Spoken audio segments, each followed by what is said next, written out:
Previously in part 1, in The Cat That Watches the Stairs, a family began noticing their cat staring endlessly at the staircase, where phantom footsteps echoed without a body.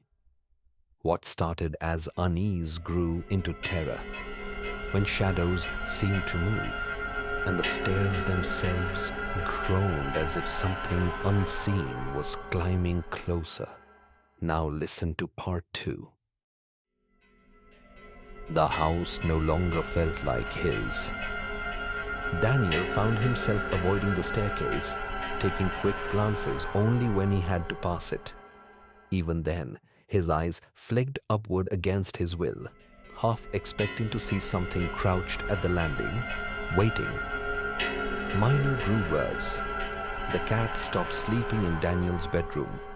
Instead, every night, without fail, he stationed himself at the base of the stairs.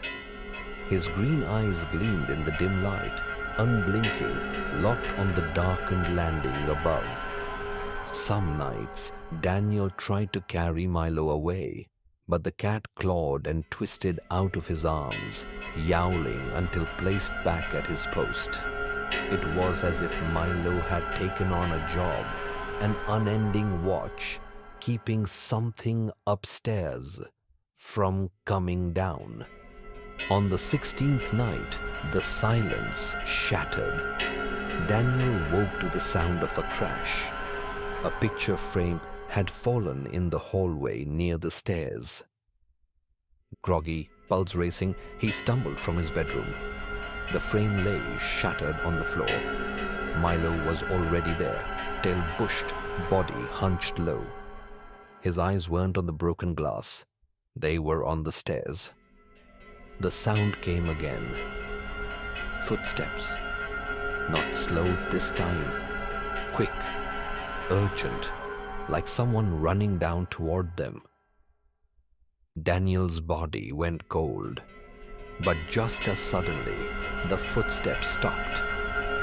Halfway down. The air felt charged, thick, as if the house itself held its breath. Daniel grabbed Milo and stumbled back into the living room, his ears strained, waiting for the sound to continue. It didn't, but the house didn't return to silence either. Instead, Daniel heard something else. A faint scratching, not wood creaking, not the shifting of old nails. Scratching, like fingernails dragging across the wooden steps. It started near the top, then moved lower, lower, until it stopped at the bottom step. Daniel's heart thundered. His throat was dry, breath shallow. He wanted to look, but every fiber of his body screamed not to. Milo growled, long and low. The sound of a warning to something invisible. Then, just as suddenly, the scratching ceased. The air lightened. The house felt still again. But Daniel didn't move from the couch until sunrise.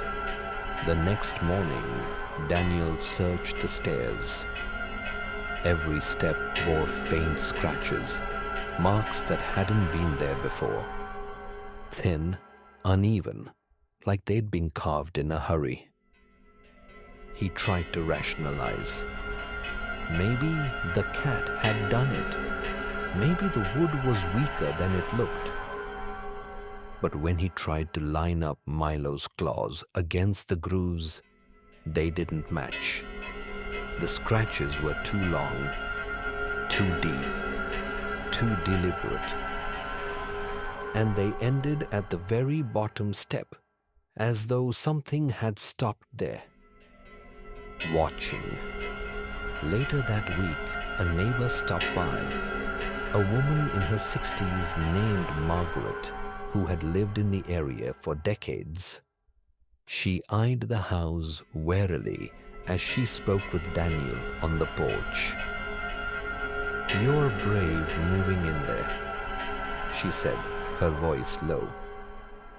Daniel frowned. Why? Margaret shifted uncomfortably. People don't stay long. Haven't for years. Always the same complaints. Noises at night.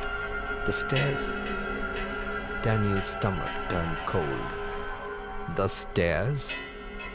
Her gaze darted past him toward a shadowed hallway just inside.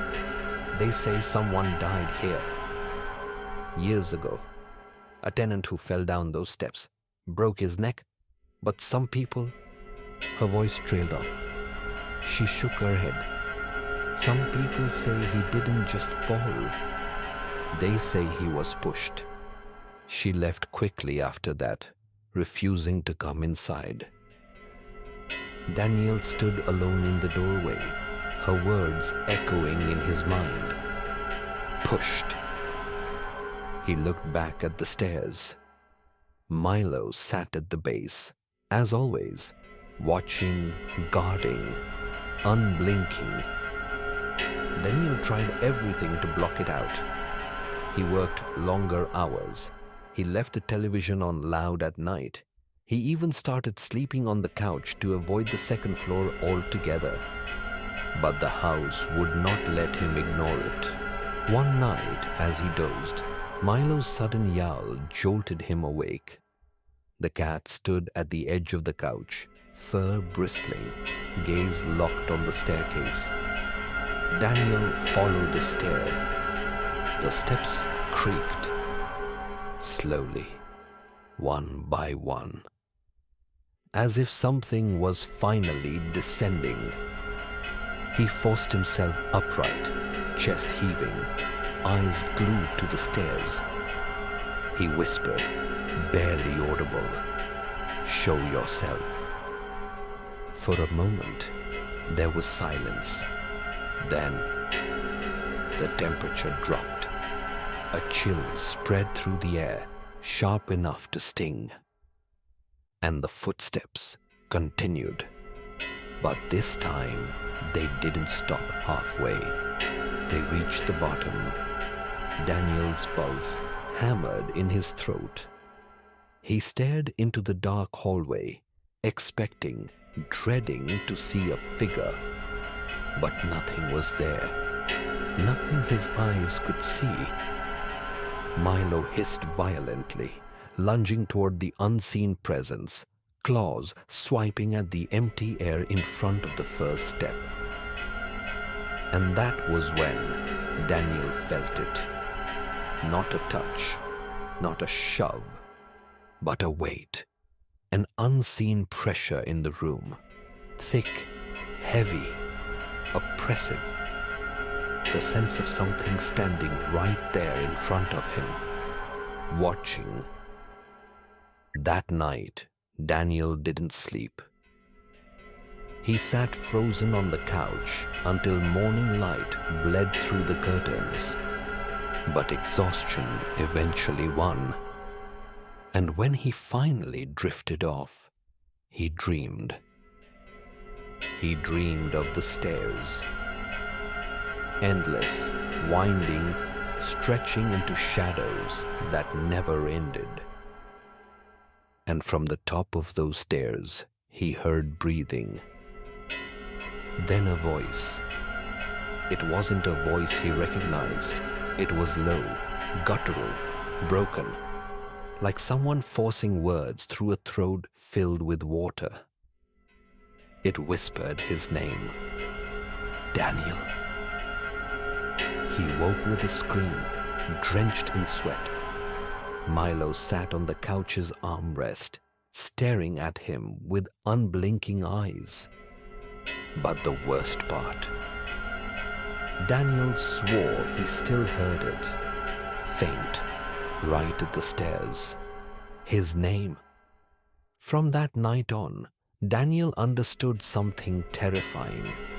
The footsteps weren't just sounds. The whispers weren't just dreams. Whatever lingered on those stairs knew him now. And it was coming closer.